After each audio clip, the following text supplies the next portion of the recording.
A truth whispered through every ancient culture insists that human beings are not here to acquire wisdom. We are here to remember it. Across Egypt's secluded houses of life, Greece's Orphic groves, and India's forest ashrams, initiates were guided into an experience described the same way in every tongue. A deliberate passage through forgetting, followed by a sudden flash of total recall. In that instant they did not learn who they were, they recognized it. The method behind that recognition was never written in public scrolls. It could not be chained to dogma or sold as intellectual property, because it is not a set of ideas. It is a shift in frequency. When the shift happens, identity manufactured by upbringing, trauma, and social demand loosens. What remains is older than any biography, a silent core that simply knows. Civilizations built on external authority respond badly to such inner certainty, so the practice that triggers it has been blurred by myth, disguised as allegory, or dismissed as superstition. Yet it has survived, carried from teacher to student as a vibration rather than a doctrine. The essence is disarmingly simple. Remove the noise until the original signal becomes audible. Noise appears as inherited thought loops, emotional reflexes, unresolved memories, and the constant stimulation that modern life celebrates. They form a crust over perception. The practice begins by observing that crust without argument. Noticing the conditioned voice that calls itself I, recognizing the tension it breeds, allowing each thought, image, or tension to rise and dissolve without rehearsal. This is not about suppression. It is about letting impressions spend their energy without feeding them fresh attention. As the internal chatter quiets, even for seconds, space opens. In that space an undercurrent of presence can be felt, faint at first, yet unmistakably different from the mind that analyzes it. Once this undercurrent is tasted, the next movement is to rest in it deliberately. Ancient texts placed breathing at the center of this phase, not to manipulate air but to anchor awareness. A slow inhale that fills the lower belly, a brief natural pause, a relaxed exhale that lengthens slightly. Each cycle becomes a tuner, aligning the nervous system with the calm already alive beneath thought. During the pause after exhale, something subtle emerges, a sensation of stillness, watching the breath rather than performing it. When that watcher is felt, the technique has begun its real work. Attention is no longer fused with personality, it has stepped back into its original seat. Symbolic imagery can deepen the resonance. Traditions speak of an inner flame, a lotus unfolding at the heart, a mirror polished by silence. Choose one image that stirs a wordless familiarity. Hold it lightly behind the breath, not forcing visualization but allowing the symbol to hover like a faint glow. Symbols function as vibrational bridges. They bypass logic and speak directly to the memory stored in the subtle body. With time the symbol becomes unnecessary, the vibration it represents holds on its own, but early on it guides the mind away from habitual stories toward the timeless stratum underneath. At unpredictable moments, a shift occurs. The body feels present yet less central, emotions flow yet fail to define, thoughts arise but do not stick. Awareness is spacious, steady, intimate, and strangely impersonal. Some describe a quiet joy, others a profound neutrality. What matters is the certainty that surfaces. I have always been this field of awareness. The rest was temporary costume.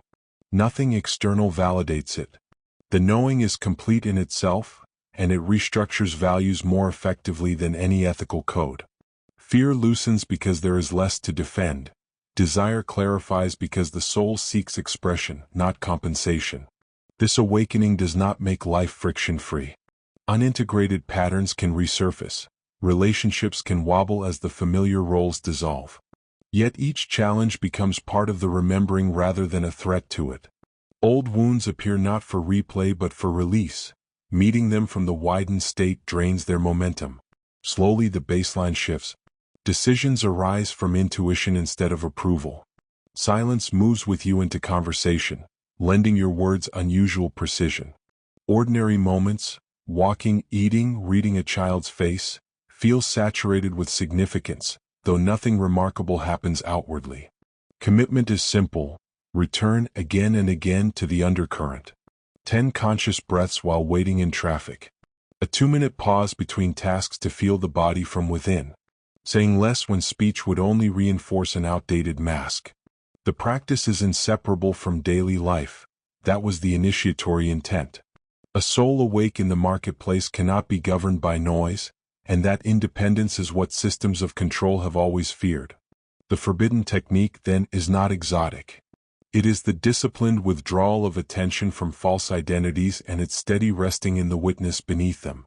Practiced consistently, it dissolves the most persistent illusion, that we are cut off from our own source. Once that illusion drops, memory floods in and the question, "Who am I?" is answered not in language but in living vibration. You recognize yourself as the quiet retainer of every experience, untouched by any of them, free to shape expression without losing center. No authority can grant or revoke that recognition. It was yours before birth and remains after thought falls silent. Guard this remembrance not by preaching it, but by embodying it. Let your presence remind others of their own. The greatest gift you can offer a world built on forgetting is the undeniable evidence of someone who has remembered. Awakening, once tasted, calls for integration. The first arena is the body. It carries every imprint of forgetting, subtle contractions in the diaphragm, a jaw that hardens when uncertainty appears, shoulders that rise as if to shield the heart. Instead of trying to force these patterns away, meet them as messengers.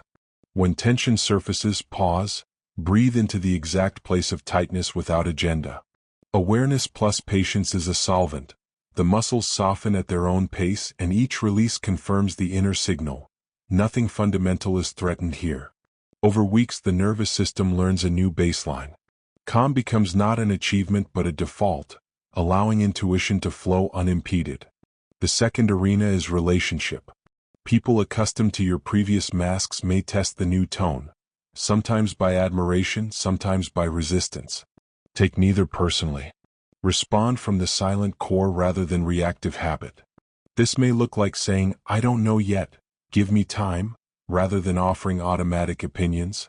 It may sound like genuine listening instead of rehearsed agreement. Such responses can unsettle old dynamics, yet they create a field where authenticity invites authenticity. Those ready to remember will feel an unexpected permission in your presence. Those not ready may drift away without conflict. Both outcomes are natural. The third arena is purpose. Once the soul's memory stabilizes, creativity no longer serves egoic proof. It serves expression of essence. Projects emerge that feel both challenging and strangely inevitable. Language that conveys the inner resonance, designs that harmonize spaces, actions that relieve suffering without self-importance. Guidance arrives as quiet certainty rather than dramatic vision. Follow it pragmatically, one step at a time. The measure of right action becomes the same vibration felt in meditation. Clarity without strain, enthusiasm without compulsion. Results unfold at their own tempo, mirroring the trust that fuels them. Finally, there is stewardship of attention. Modern life monetizes distraction. An awakened mind treats attention as sacred currency. Choose carefully what you read, watch, and discuss, not from fear of negativity, but from respect for the echo these inputs leave in the subtle body. Simplicity is powerful here. A single poem read deeply can align you more than hours of fragmented scrolling. When outer noise inevitably intrudes, return to the breath, to the inner symbol, to the gap between thoughts where memory lives. Each return strengthens the channel until forgetting loses its grip. Nothing in these words is proprietary.